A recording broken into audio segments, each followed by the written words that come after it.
Folks, I'm with the mighty John Fugelsang. He's an actor, he's a comedian, he's a commentator, he is a best-selling author. The Separation of Church and Hate is a bestseller. It came out just 2 weeks ago. It is a fantastic book. He had a knockout appearance on The Daily Show this week. I will link to it as well. And John was telling me that it is a shock that his book is a bestseller because his book came out a day after Charlie Kirk was murdered, not by the left, not by an immigrant, not by a black person, not by a Muslim person, not by John, not by being, not by whatever is Antifa.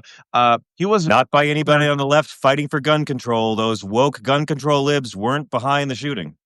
He was allegedly killed by Tyler Robinson, a 22-year-old white man from a conservative family who was apolitical and most likely radicalized by Charlie Kirk's homophobia.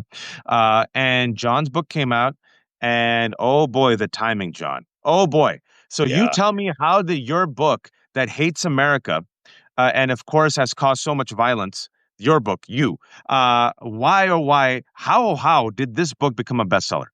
Well, thank you, Waj. It became a bestseller because of shows like yours. But I started writing this book 15 years ago when my dad, former Franciscan brother, was in hospice, and I've submitted so many book proposals over the years, and I had so many agents and literary folk and publisher people tell me, "Well, wait, it's a book about how atheists and progressive and moderate Christians need to work together to push back against fundamentalists and Christian nationalists." What? And it's not an atheist book, but it's not telling you to join a church book.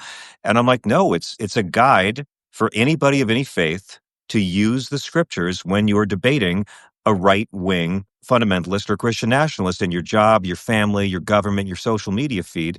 It's about what Christianity started out as, what it turned into, and why the best parts of Jesus's teachings are still worth fighting for.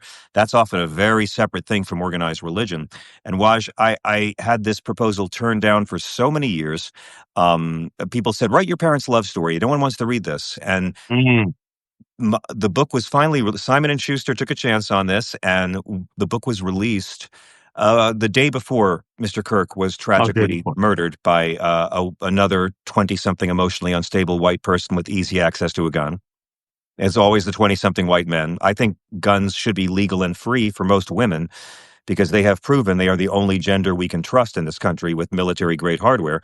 They don't do this like we do. Anyway, so when that came out, when the shooting happened, of course, every TV appearance canceled me. I wrote a book about how to take down Christian nationalism with nonviolence, humor, and scripture. The same day somebody takes down a Christian nationalist with another bullet. The same day yet another coward takes down somebody with a bullet. And again, it's not ideological, you're right, but it does fit into this wave of political terrorism that's probably caused more by algorithms than what team you're playing for. The kid who shot at Trump a year ago, the Republican kid with a Republican gun who shot at Trump a year ago, or the guy who voted for Trump and then didn't actually try to assassinate him on the golf course, but was on a golf course with a gun and might have tried it. Luigi Mangione wasn't really doing that for any team. That was political terrorism, but not on behalf of an ideology. And then this guy. So I was canceled by every cable news station the week the book came out. And yet we still made the New York Times bestseller list 2 weeks in a row and the top 10 on Amazon. And that's all because of independent media. That's all because of like independent progressive media and Sirius XM programming and then, terrestrial radio. I mean, like I've said for years that the Democratic Party needs to go heavy into independent progressive media and get your bodies on these podcasts. And J.D. Vance went to every loser racist in his mom's basement with a microphone last year. If you're a racist loser in your mom's basement who hates women, J.D. Vance has probably been in your house to be on your podcast. And he's probably sat on that couch for a long time. Yes, he has. Oh, yes, indeed. And to the couch's great peril. And I got to say, I'm tired of seeing these Democrats in the green room when I go to CNN and MSNBC all the time. I want to see them on shows like this more. And then I realized, well, I got to put my money where my mouth is and do that to sell my book. And we made the New York Times bestseller list because progressive media and independent media is such a stronger infrastructure than the mainstream media dares give it credit for. And I'm just so grateful, Waj, for you and for everybody else who had me on your shows. And I could not get booked on conservative. I've been pitching to every conservative show, and they are. I'm like, come on, I'm a liberal with a Bible. You can beat me up. Should be easy. You're a MAGA Christian, right? You know the scripture. They're terrified of this book because it's a book designed to take away their camouflage. They're trying to force a right-wing, narrow version of a Jesus teaching free Christianity onto every level of our secular society and government and culture. And the Democrats, as you said, have ceded the Bible, like they've Yeah. ceded the flag. The media is not going to ask tough follow-up questions about fake Christianity because they're not going to say, where does Jesus drive the gay wedding cakes out of the temple? Mainstream media is terrified of questions about religion because they're scared of boycotts. The Democrats are terrified of being called anti-Christian. So it's going to come down to us. It's going to come down to people convincing their right-wing loved ones that hate's not a family value. Because there's going to be no institution that does it for us. No, I'm so glad you wrote this book, and I'm glad you're the person who wrote the book because before we get into it, you said a lot, and I want to unpack it. Your backstory, your origin story, your superhero origin story is so fantastic. Talk to us about why you were actually not supposed to be born, and how your existence is itself a punchline. Yeah, well, I was 11 years old when I first learned what a vow of celibacy was. When I was 7, I found out why my parents were a little bit older than other parents. When I was 7, I found a box of photos in my grandma's house down south and saw my mother dressed in these white flowing robes like an angel. And that's how I realized my parents had had this whole life. My mom had been a nun. My father had been a Franciscan brother. And um, they left and fell in love and tried to raise us to be progressive, free thinking Catholics. And I can never afford the therapy that requires. So I do comedy. And, they were the reason why I wanted to write this book, and they tried to raise us to be progressive free thinkers, like I said, albeit sexually uptight.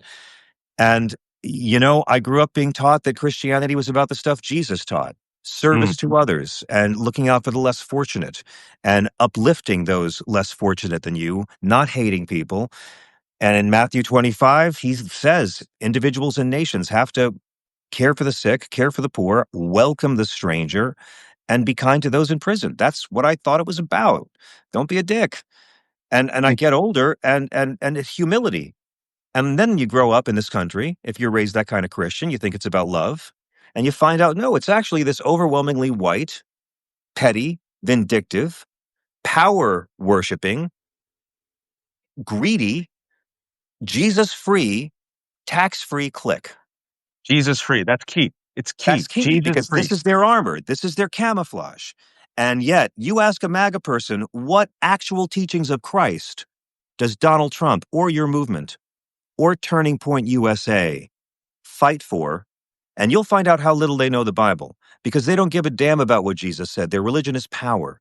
And Donald Trump didn't get evangelicals to vote for him by promising to do a damn thing Jesus commands of us. He did not promise to care for the sick any more than Turning Point USA's website talks about helping the poor. Donald Trump promised them power. He played into the fundamentalist victim narrative and said, oh, you're so under siege, you Christians, I'm going to put you on top. And that's what they liked. And that's why they did it. They don't care about religious freedom. They don't care about the teachings of Jesus. They care about conservative Christian domination. That's their religion. So take away their camouflage. You don't need to believe in Jesus as a literal person or in the divinity of any. You have to believe in the miracles of the Bible to be able to call these people out on their hypocrisy. They're using this to wreck our country, and the media and the Democrats can't do a thing about it. It really bothers me. I went to an all-boys Jesuit Catholic high school as a Muslim, for those who know, and Rock on, man. I crushed religious studies, much of the pain and sadness of the fathers, because they're like, anyone other than Wajahat raised their hand. And I was like, I did the homework. And they're like, highest grade, again, Wajahat Ali, followed by Kalyan Neelam Raju, the Hindu, followed by Naveed Mustafavi, the lapsed Persian Muslim. The irony, folks. And when we went to all It's boys not Jesuit irony. Catholic high school, it was meant for others was the motto, faith through service, agape, radical Yes, love, yes, right? yes. Yeah, That's and so it. we had to do 100 hours of community service to graduate. Now, mind you, it was just a good school. My parents didn't care. They were confident in me. I'm still Muslim. But they're like, go to Bellarmine. It's a good school. And, as a result of that type of ethos, I really enjoyed actually engaging the Bible for the first time as a Muslim, as a piece of literature, because the stories, the prophets, are so similar, right? And much of And the and we Virgin believe. Mary is mentioned more in the Holy Quran, correct? Yeah, the Maryam, Surat al-Maryam, Mary. There's a chapter. Isa al-Islam. Isa is a name for Jesus, just the Arabic version, right? Very similar. All the difference is we don't believe he's a son of God, but we Yeah. believe the magic, the virginal birth, the fact that he died and was crucified. But in Islam, interestingly enough, And it says, Allah comes from Elohim, which was the Hebrew word. I mean, it's the same God. yeah, yeah, it's the same God. So Jesus comes in, has this special status in Islam, just well, obviously in Christianity, this special birth, this message, is killed, right? Helps the poor, is in service to God, service of humanity, right? So I read the Bible in Yeah. all boys Jesuit Catholic high school, and literally I'm like, I know these stories, I know these prophets, I like these messages, I like these morals, faith through service, men for others. Yeah. And then you Nothing see about the forcing women to be pregnant against their will, was there? Oh, Nothing no, about no, no. being mean to the trans kid? No, no, I mean, that I probably missed that chapter. Yeah, I think me I too. think that was Ryan Walter's book, and that those pages were stuck together. Oh, Uh, that's folks. Danielle's line. But the why I mention it is Jesus, right? I noticed in the past 2 weeks, John, Yes, they memorialized Charlie Kirk without ever quoting him. And great. they talk about Jesus, but they never quote him. And When so have what you I've seen always them? said, they've hijacked him. They've put him as a sidekick. He's not driving the car. He's almost like captured. He's riding in the back. And they have reimagined Jesus. And I'm using the words of William Boykin, a white Christian nationalist who Yes, was a war on the terror, general. that he will come back. Jesus will come back with an AR-15. That's Talk to us right. about the hijacking of Jesus by the modern MAGA movement. And General Boykin, by the way, did not know nor believe that it was the same God. Mm, He gave that famous speech in a church where he said, "I knew my Muslim opponent worshipped a false god," and I'm like, there you "They're go. the same God, you genocidal twit." Um, where to begin? I mean, what was the question about like I'm talking about the the basic hijacking. teachings of Jesus? Yeah, so Jesus's teachings, of course, are so revolutionary, and they're still as threatening to authority today as they were 2,000 years ago. I mean, when he said the kingdom of God is at hand and there's Roman soldiers occupying him around hearing him saying this, he was practically signing his own death warrant because the Romans were the ones who actually killed Jesus, in spite of what the Holy Roman Empire has taught us for 2,000 years about who did that. Jesus was murdered, he was executed because of a few extreme religious conservatives aligning with authoritarian imperial power. That's what killed Jesus. The religious conservatives and the authoritarian government working together shut him up. And his teachings are just as threatening now. Jesus doesn't talk about screaming at women outside clinics. He doesn't care how much money you give your church. I mean, he does, but when Matthew 25, he gives his criteria. Heaven or hell at the parable of the goats and sheep. You know, it's very famous. I was thirsty and you gave me drink. I was naked and you clothed me. He gives us 4 criteria for individuals and nations. This is crucial because our right-wing friends always want to say, well, Jesus said to help the poor. He didn't say government should pick my pocket. But no, but Jesus didn't have democracy. We do. So if you Mm, really want it to be on earth as it is in heaven, you have the option to vote for the stuff Jesus talked about or talk a good game, yell at women outside clinics, and then go into a voting booth and vote against his teachings. For 2 generations, since they redefined the Republican Party and American Christianity by making criminalizing abortion what the whole movement was all about. We've witnessed 2 generations of Christians who have been groomed, Waj, yeah, to vote against everything Jesus ever talked about yeah. in favor of criminalizing abortion, which Jesus never talked about. Abortions are legal and free in Israel right now because Jesus' religion and the Bible never banned them, and your average Fox viewer has no idea about this. If the right wing wanted to reduce abortions, they would fight for more access to birth control. They would fight for sex ed in the schools. They don't care about abortion. They want power. if they cared about undocumented immigration. They would lock up the employers, 1 year in federal pen if you hire a nanny. Anyone. The people who put up the help wanted sign at our border because they don't want to pay a living wage to American workers. If they started locking up the job creators, you'd see the border crossing stop. They don't want to. They need the issue because all they care about is power. Jesus was the opposite of that. At one point, they tried to make him king, and he ran away to be in the desert by himself. He Right. was all about humility and service and uplifting marginalized people, not total right-wing domination of media and your local school board. So because his teachings were about individuals and nations have a responsibility, if you want to be going to heaven or hell, to care for the poor, care for the sick. He's not saying thoughts and prayers. He's not saying wait for somebody else to do it. He's saying you have to be active and you must, as a nation, as policy, be kind to those in prison, welcome the stranger. Now, Republicans will fight to put a lot of things on courthouse walls or classroom walls. They won't fight for the actual teachings of Jesus. And I wrote this book because you don't have to fight these people. If you have a right-wing Christian in your job or your family, make them fight the Bible.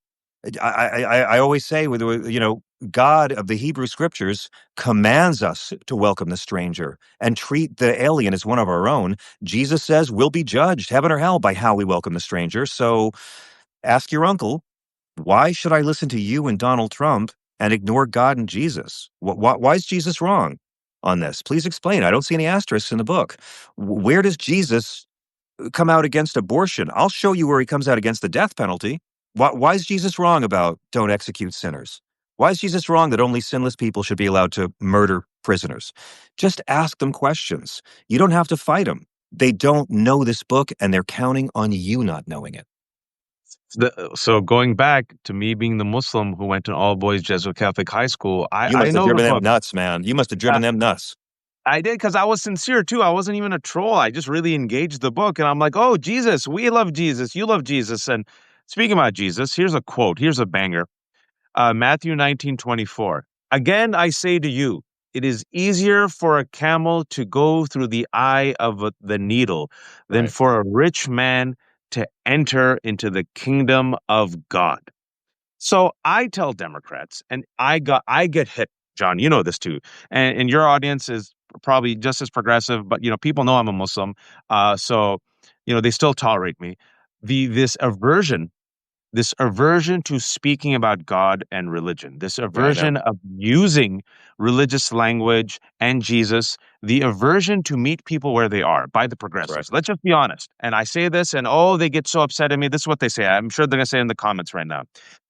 Religion is stupid. God Yeah, yeah, doesn't yeah, yeah, exist. yeah. Yeah, You're a yeah, moron. You're yeah, an yeah, yeah. idiot. Evolved to the 21st century. I know. Just shut up. Yeah. Religious freedoms, separation of church and state. And I Bronze tell Age people, goat herders. yeah, yeah, Bronze Age yeah, goat herders. yeah. I Huh? say wonderful, great. I get it. You're right. Yes, you think God's Yes. stupid. Religion's Yes. idiotic. Wonderful. Yes, yes. Guess what? Religion should not control our politics, but here Yes, we yes, are, yes. atheists. But here we are, and whether you like it or not, throughout the history of time, probably to the end of time, there will be a bunch of people who Preach. believe in some deity and religion in Yes. some way, shape, or form informs, shapes, and influences their culture, their family, their communities, and also their morals and how they vote. Yeah.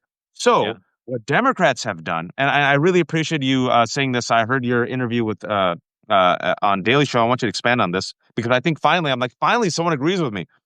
Democrats have ceded the ground. Yeah. They have completely ceded the ground, and Republicans are like, cool. You're not going to talk about God, Jesus, the Prophet Muhammad, Islam, Judaism, Hinduism, Buddhism. You think it's all stupid. You're not going to be well versed in it. You're not going to quote Jesus. Cool. We're going to come in and we're going to plant our flag here and we're going to take up the religious space. We're going to hijack it and we're going to make Jesus as our white nationalist mascot. Take care, That's Democrats. it, You man. ceded the ground to us. That's it. Am I Look, wrong? If I am, tell me. the only thing that has ever worked against authoritarian Christianity is liberal and moderate Christians and their non-Christian allies banding together to beat back the batshit Christians. So atheists, brother, I love atheists. I believe in atheists. But you're not going to defeat fascism if you don't let nice religious people be your allies. And we have to realize that most cool atheists and most cool people of faith agree on a lot of things. They agree that it's better to help the poor and help the sick, and that you don't need to give billionaires more tax cuts. Most cool Christians and cool atheists agree 85% of stuff policy-wise, but of course, as the Republicans know, with the Hillary fans versus Bernie fans never-ending war, it is so easy to divide and conquer. And they use faith to do it. I mean, look at homophobia. You can't be a homophobe and follow Jesus. He's so up for, I mean, you can't. They try to use Leviticus. You shall not lie with a man as with a woman. That's an abomination. That's a book that was written for the Hebrews when they were escaping bondage in Egypt. And it's not meant for Christians. Jesus brings a new covenant. Nobody follows Leviticus, right? Like Leviticus says you can't have tattoos, you can't eat bacon. Leviticus says you have to kill people who if they work on Saturdays. And yet, Leviticus 20:10 says you have to stone adulterers to death. I don't see any of these people trying to bring rocks to Mar-a-Lago. They weaponize, they pick and choose parts of Bible chapters they don't believe in. They don't believe in Leviticus, none of them. And they don't follow it. And they don't worship it or live by it. They pick and choose and weaponize parts of a book they don't follow to hurt a minority that Jesus commands them to love. Now, that's how they do it. And we as a culture have allowed the homophobes to set terms that Jesus himself rejected. I will agree with our atheist brothers and sisters that religion has been used for centuries of unholy bullshit. But you know what? Calling them superstitious idiots, that's only going to make them think that they're right and you're on the side of Satan. But actually engage them on the scripture and show them where they're wrong and take away this camouflage armor they use. Because this is what they use for respectability. Words like sacred, words like holy, they're lovely words. I don't know what they mean. George Carlin used to do the bit about food words as marketing. Home style. What the fuck is that? But it's marketing. So they'll say the word sacred all the time. They're just spooky words, right? But they don't give a damn about Jesus. They worship the manger, the miracles, and the cross. And they don't want to talk about the 3 years that Jesus spent teaching and commanding and explaining what we would have to do to actually earn being called a Christian nation. Because they don't want anything Jesus had to say. Jesus is woke to them. And if you fight for Jesus' teachings, they'll call you woke too. They care about their own power because they know God likes them better. And that's fundamentalism of all faiths. Well, John's not wrong about this, folks. I've mentioned a couple of times on Democracy-ish is that when pastors are running into a problem in the age of Trumpism, they preach from the pulpit, and then afterwards their base comes to them and said, well, that was a really woke sermon. And he goes, I was quoting Jesus. Robert and they're Miller. like, show me where you were quoting him. And the pastors are saying, I only get these guys for 2 hours a week. Fox has them for 24 hours a day. So literally, pastors using the Bible, quoting Jesus, are being accused of being woke by a right-wing, essentially minority, which, they believe in God, but they are being fed a version of Christianity that literally is completely foreign to Christianity itself, the Christianity of the Bible and of Jesus and how he lived his life. And this is why they don't quote Jesus. That's right. Once you go in there and you quote Jesus, it's very hard for them, right? Because I believe, John, there's two things. And if you can, you write about this, and I want you to expand on it. I believe the two sins of America, and anyone who's watching the Left Talk, I'll probably say it once a day. The two enduring sins of America are white supremacy and unfettered capitalism, racism and greed.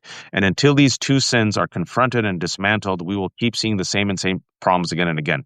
And you mentioned, let's just talk about racism first before we get to the oligarchy and the greed, how this is not new, that this goes back to the doctrine of discovery, where they have hijacked Jesus and used him as a warrior mascot for their own ambitions of power, lust, rape, and greed.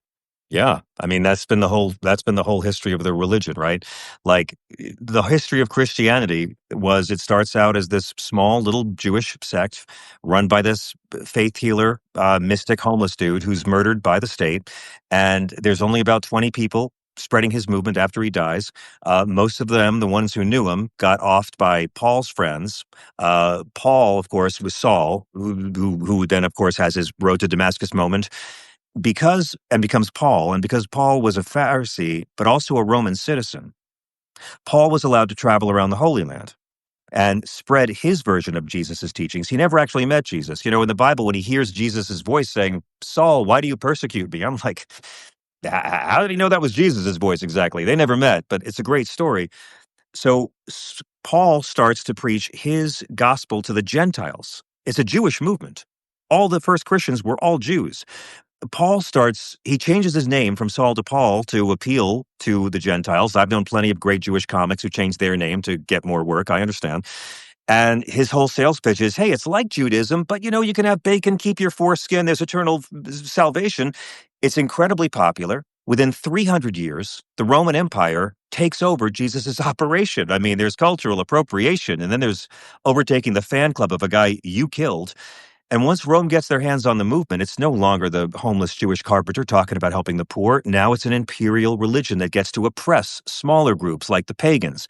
And then come the Crusades, wage war against Muslims and Jews. They slaughtered Jews Yeah. as well as Muslims in Yeah. the Crusades. And that's where Pete Hegseth gets his asinine Deus Vult tattoo. That's right. God wills it. Because again, they don't want Jesus. They believe in the angry alcoholic stepgod. That's the kind of authority figure they worship. That's who they tend to vote for.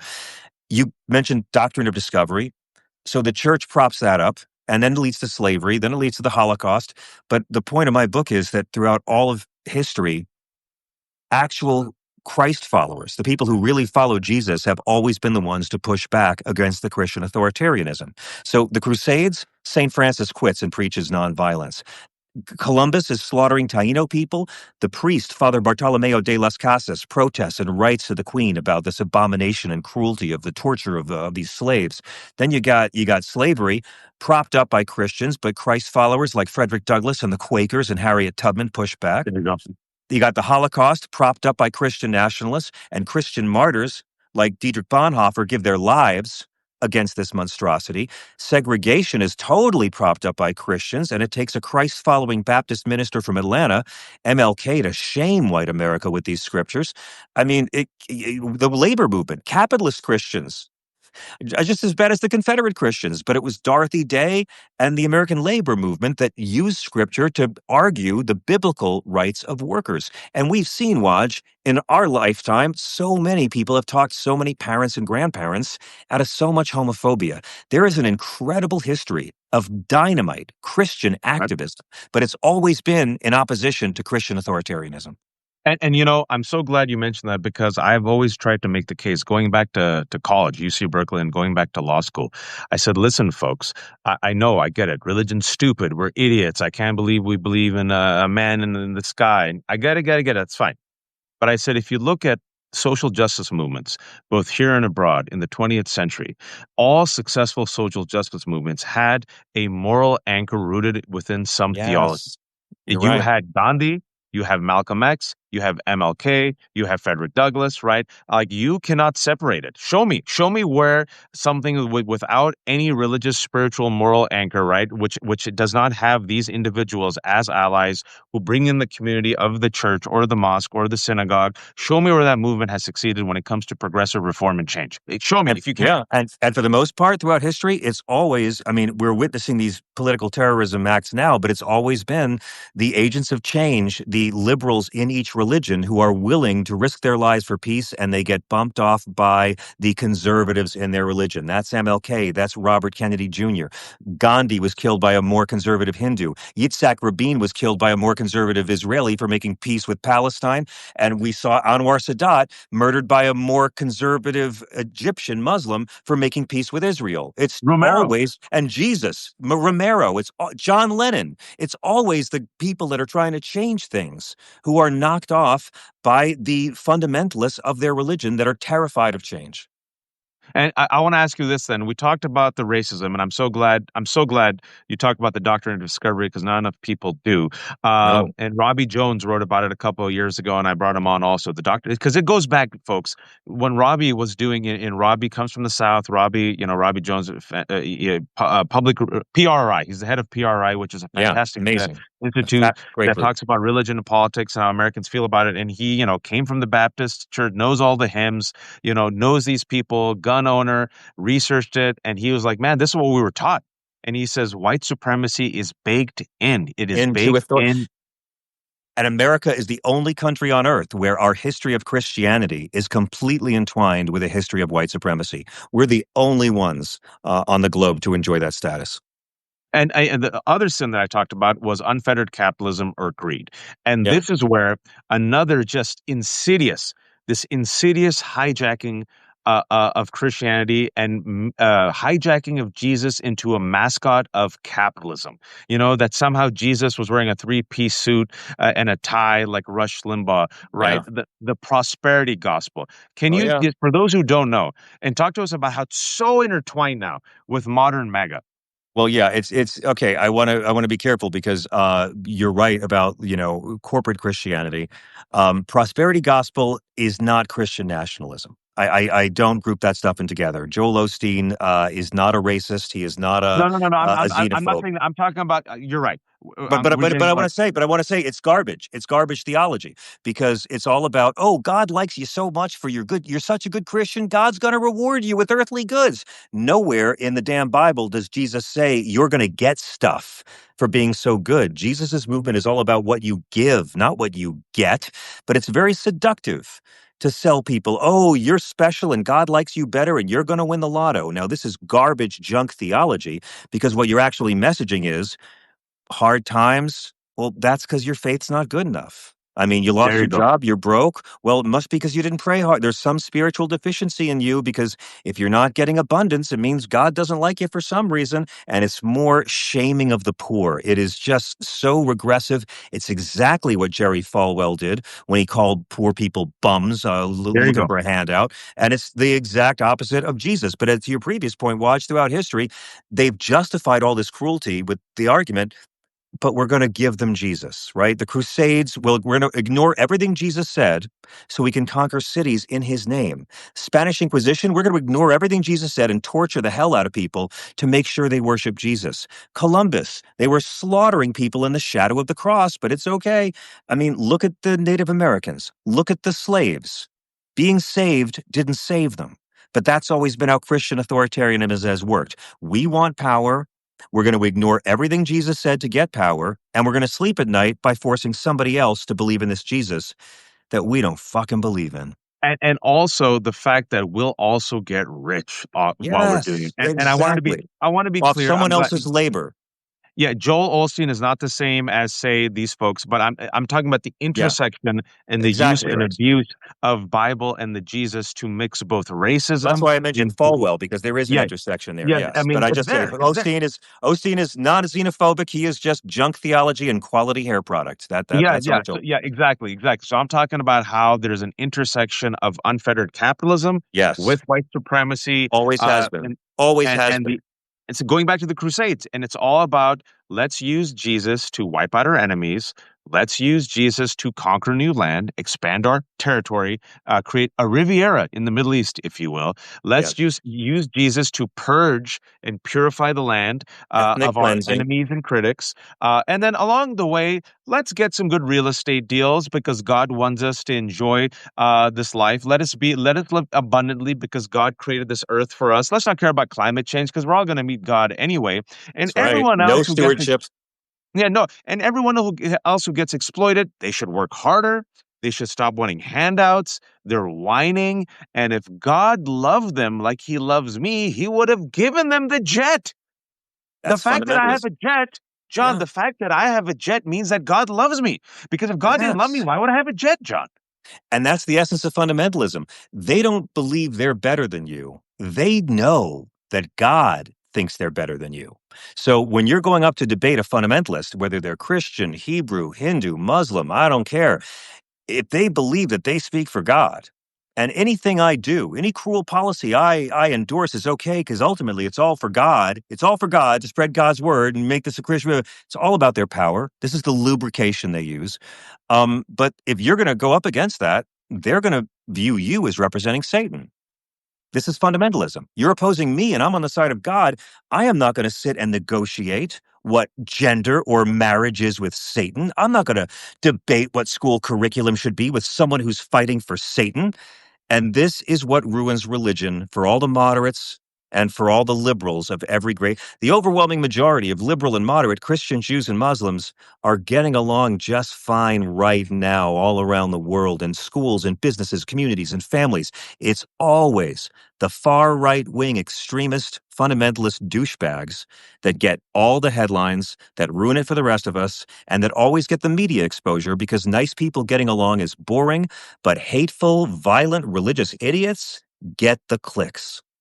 And I want to give it two examples because this is the manifestation of everything that John said. We talked about him briefly, but I think he perfectly encapsulates this. Pete Hegseth, Oh, Secretary of Defense, who yesterday, folks, along with bringing in 1,000 U.S. generals from all around the world for an urgent meeting, what could go wrong?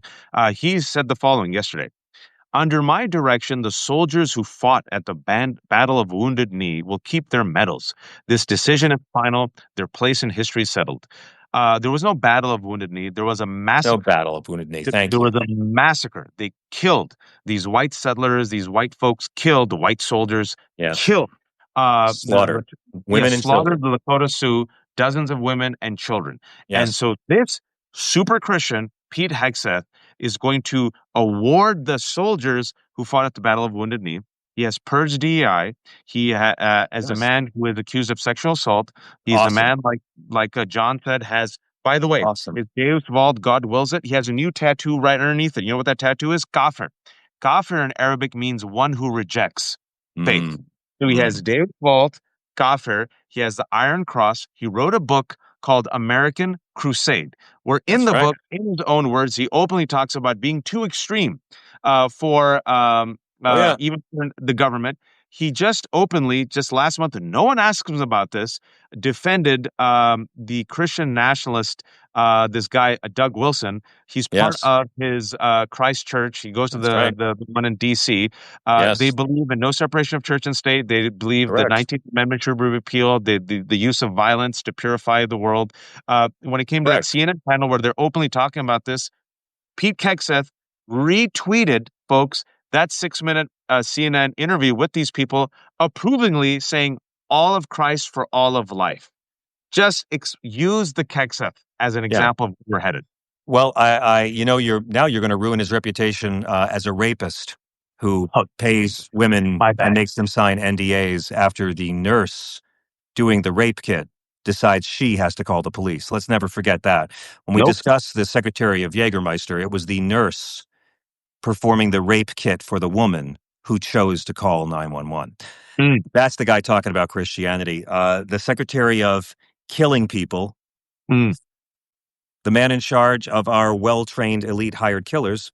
And I have the utmost respect for the military, also because I know that the officer class does not have the utmost respect for Pete Hegseth.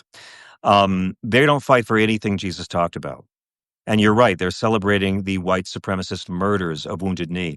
But you know, Waj, remember when the Vegas mass shooting, the country music concert, another white guy with an AR-15, and they called it the worst gun massacre in American history. right. It was the worst gun massacre of white people in American history. And Wounded Knee is proof of that. Mm, Tulsa is proof of that. You know, we don't take these things seriously. We don't take slavery seriously. If we did, you wouldn't see a Confederate flag. You don't see people right. casually waving the Nazi flag, and it's socially acceptable in large parts of Germany. And we had a much higher body count, you could argue, over the centuries. These people don't really care about the ethnic cleansing of the indigenous people. I mean, like, this is pure white supremacy. This is the guy who took Jackie Robinson off of the military's website. I mean, listen, I think these guys would try and remove Jackie Robinson from the movie 42, to be honest with you. I think they'd delete him from the film if they could. But it's all about cultural They erasure did delete because it. They did white delete it, supremacy. and they find out.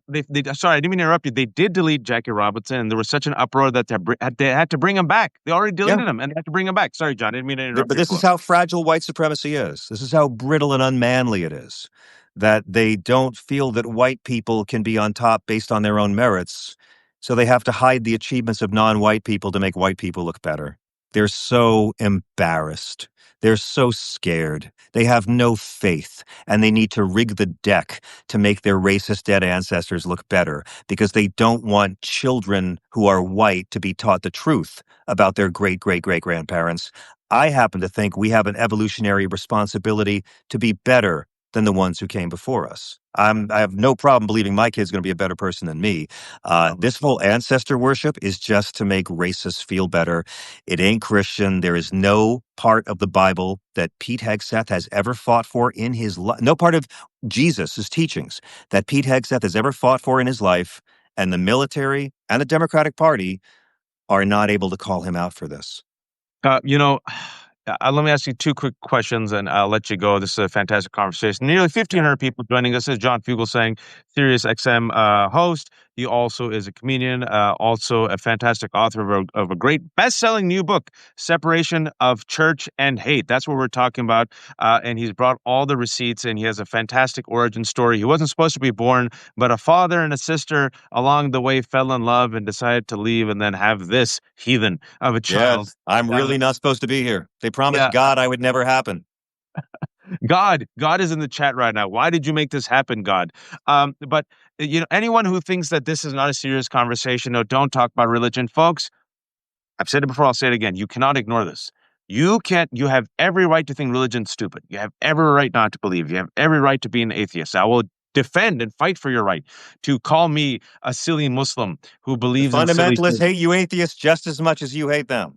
Yeah, go ahead and hate, but you cannot ignore that throughout time and currently right now, faith plays such an important role in shaping people's morals, their outlooks, their views, and it has been hijacked, unfortunately, by the worst people to inspire their worst demons instead of inspiring their best angels to come out and help folks. And as such, there is a vacancy. As such, we, meaning the majority, those who are liberal, progressive, or Democrats, have voluntarily and I think foolishly, self-destructively ceded the ground to the people like Charlie Kirk. Now, for those who think we are nutty, just look at the past just break down the past 2 weeks, break down the past week.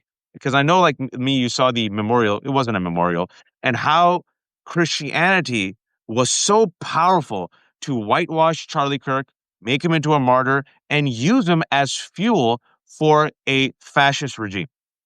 I would just ask questions. I mean, I don't need to say the many, many, many racist things that Mr. Kirk said. Nope. And Nope. I think it's tragic that he's not going to get a chance to change, right? Like, look at the Republicans. Who's the one racist Republicans are allowed to hate for racism? Who's the one racist that Republicans are so mad about his racism? And it's Robert Byrd, who stopped being a racist.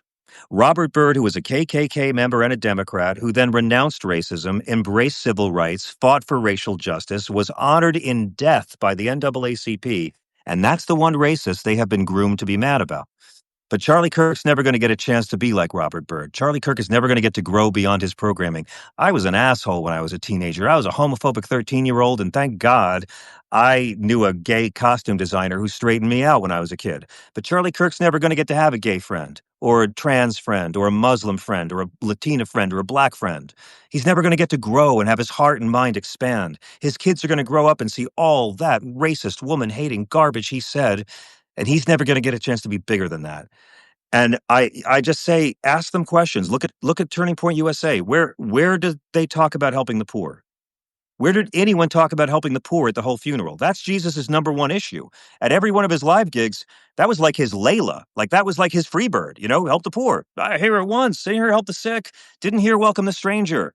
They don't fight for Christ. They fight for conservative Christian domination. The only Christ-like thing said that whole day was his widow when she said she forgave the killer. And let's all remember, they weren't talking about forgiving the killer when they thought it was a leftist or a trans person or a Muslim or Antifa. Then they were just talking about killing the sinner, executing the sinner as hard as they can. Now, another white guy from a white family at a white university, we'll pray for him. I mean, look, it's so awful what happened to Charlie Kirk for so many reasons. He came at me. I had awkward experiences with this guy, and violence is never going to work, and hate only makes us stupid. Mm. And just as this idiot killing Charlie Kirk made Charlie Kirk bigger than ever, Brendan Carr and Donald Trump trying to destroy Jimmy Kimmel made Jimmy Kimmel bigger than ever. Correct. Like, Donald Trump saved Kimmel's career this week because hate makes us stupid. And when you're hating in the name of religion, it is lethally, dangerously stupid because they have armies and bombs, and we've seen what it does. George W. Bush said God told him to bomb all those Right. civilians in Iraq. And you want to say the Muslims are crazy for strapping on a bomb and taking out 20 people at a time? Bush uses armies. Like, it's the same thing. Christianity still has a much higher body count. And if there really is a God or Allah or Elohim or Jehovah, I think if he, she, or it wanted anybody smited, he'd smite them himself. God's not killing anybody, so he doesn't need us to pick up his slack. And the Charlie Kirk Memorial was a political rally. It was the That's what it was. weaponization of Christ, weaponization of belief, and it was Benghazi all over again. It was taking murder and seeing how hard we can exploit this murder of an innocent person to attack the people we already hated. When Benghazi happened, they first they blamed Susan Rice, then they tried to blame it on Obama, then they spent 4 years blaming it on Hillary. They never once blamed the terrorists, and the day Trump was sworn in 2017, they never mentioned Benghazi again because they didn't need those bodies. What they've done with Charlie Kirk's murder in the last 2 weeks, the exploitation of this guy, watch. Do you know how many fundraising? I'm on these right-wing mailing lists. You know how many fundraising emails I got? You know how many people were trying to raise money because the liberals killed him, and then 2 days later, the liberals are laughing at his death, and then 2 days later, the liberals aren't sad enough? They're mad at Kimmel, but they're not mad at these grifters trying to cash in on murder or exploit it to further their crappy political agenda? We're kinder to Charlie Kirk than they are. We're fighting to stop the next mass shooting from happening. And notice again, folks, that they actually don't quote Charlie Kirk or play clips of Charlie Kirk. And when you do, and when you actually quote him, like Karen Attiah, you get fired. And That's why we also, have to ask questions, and we have to do it in question form. That's like with the book about the Bible. Do you agree with Charlie Kirk that black women lack the brain processing power to achieve jobs that are deservedly intended for white people? Do you agree with Charlie Kirk that it was a you say mistake to that. end racial segregation in the United States? Just Oh, ask you've the taken question. about taken about context. It's No, been but my they're last not. few weeks. Sir. Let, Yeah, and bring it let him up. get angry, but we know the facts. Bring it up. Bring up Jesus. Bring up the facts. My final question to you, and for the 1,500 people who are joining us, I'm talking to John Fugelsang. We're going to have this conversation up later on today on the Left Hook. He's the best-selling author of Separation of Church and Hate. Show the book one more time. Boom. Go buy it right now. It is great. He actually quotes this guy called Jesus. Can you believe it? He quotes the Bible and he makes an argument against the prosperity gospel bullshit. He makes an argument against white nationalism. He makes an argument against cruelty against immigrants, Muslims, black people, women, LGBTQ, using the Bible. And he Yes. asks, oh, majority, oh, Democrats, oh, progressives, for the love of God, why don't you actually use Jesus against these freaks who have used him and abused him and made him into a mascot, and he's cosplaying as something he never was? And if you do that, you challenge them and they weaken. Final question to you, because you're saying something I've said and no one believes me, but maybe they'll believe you. You're a handsome white man, with hair, mashallah, no evil eye. Your recommendation to Democrats moving forward on using Jesus for good. Oh man, I have so many recommendations for Democrats going forward. Bonnie Watson Coleman is 80 years old and just got shoved by an ICE coward thug at a concentration camp in New Jersey. Put your bodies in the movement, Democrats. The ones who fight are going to be the ones who inspire. And since it's all about fundraising, the ones who promise hands-on Bibles come January 2027 for these Trump cabinet members, the ones who promise hearings and accountability are going to be the ones who rake in all the almighty fundraising. But Democrats have ceded the Bible, as we've been talking about, and they've allowed Republicans to set the terms. Now, this is hard because some Democrats don't want to come out against the death penalty. Some Democrats don't want to come out and say we have to help the poor as a society. Some Democrats know that if you say that, then the corporate douchebag down the block is going to get the funding that you won't get, and they will be able to challenge you in a primary. At the end of the day, money in politics is the square root of all of our problems. So it's going to take exceptionally brave Democrats with the guts to stand up there and say, no, Christianity is not about get while the getting's good. And it's about humility and service. But you know what? I really believe that there's enough nice people in this country. I think the douchebaggy people and the fundamentalists, the selfish people who worship this illusion of power, I think they're more organized. Status quo is always more organized, and that's the history of America. But there's a lot more fans of MLK in this country than Rush Limbaugh. Mm, And I think that a Democrat who's not afraid to inspire and try to bring together people of different faiths and non believers alike and welcome them all to a place at the table of democracy and say it's only worked when we've worked together and they've always tried to divide us. That's Heather McGhee's incredible book, The Sum of Us, how oh they yeah. used racism to break up the unions. I mean, you want a black guy being paid the same thing as you? That's how they killed organized labor in this country. Divide and conquer works. But I think the smart Democrats who can bring disaffected Republicans, people of faith. I mean, look at the Democratic Party. You got everything from anti-abortion Texas Democrats to like Rastafarians and legalized weed Democrats. It's a big tent. You almost don't need a Republican Party. There's so much diversity. And it's the one who can, and Obama did this. I think he could have gone a lot farther with the capital he had. But the one who says, hey, listen, if you're going to say you're using this Bible for power, you have a right to twist scripture. We have a First Amendment right to call you out for it. And don't be afraid of calling these fake Christians insincere. Don't be afraid to challenge them and say, what teaching of Jesus does MAGA fight for? Chapter and verse, please. Something Christ actually commanded. Give me one. Try that. I say to all your listeners and viewers, try that with your right wing uncle. Just say, why should I believe that Trump voters care about the actual teachings of Jesus? Why should I believe you care about that? Why should I believe Trump supporters care about the 10 Commandments when he's broken all 10? You want kids to see this on a wall and then know that you voted for a guy who violated all 10? Please give me one actual gospel teaching of Christ that MAGA fights for. And they'll say, abortion. No, Bible's not against abortion. Jesus' religion never bans it. Abortions are legal and free in Israel right now, and most Fox News viewers don't know that. They'll say strong border. No, God and Jesus command us to welcome the stranger. Why is There. Trump right and they're wrong? Just ask them questions. You don't need to fight them. Let them fight the Bible. And they will lose. They will. Lean on Jesus, and if you lean on Jesus and his own teachings and his own quotes, you will find the case for welcoming undocumented immigrants. You will find the case for uplifting the most marginalized. You will find the case to fight the oligarchy, which we have seen is a winning message. Literally, just Yes. folks, I'm telling you, you think I'm crazy. And by the way, Just it could help save the church too. I mean, young people aren't abandoning religion because they don't like God or Jesus or Noah's Ark or Santa Claus. They don't like the cruelty and hypocrisy. But stewardship of the earth, environmental responsibility, helping the less fortunate, not shitting on people for being sexually different, these are all really popular things in capitalism that also are in line with the teachings of Jesus too. Don't condemn people for having abortion. There's nowhere in the Bible says you get to judge people for doing that.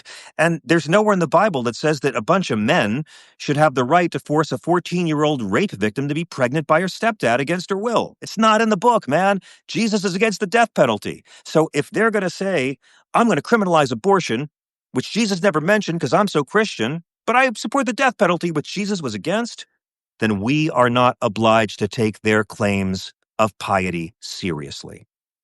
folks, Jesus made a really compelling case for Medicare for all. He healed the sick without a copay. Never have lever for a copay. Just saying, folks, fantastic work. I'll end on this again. No progressive movement in the last 100 years, both here and abroad, has succeeded without the assistance and help of religious-based morals, language, philosophies, and leaders. You need their help. You do. You have to ally.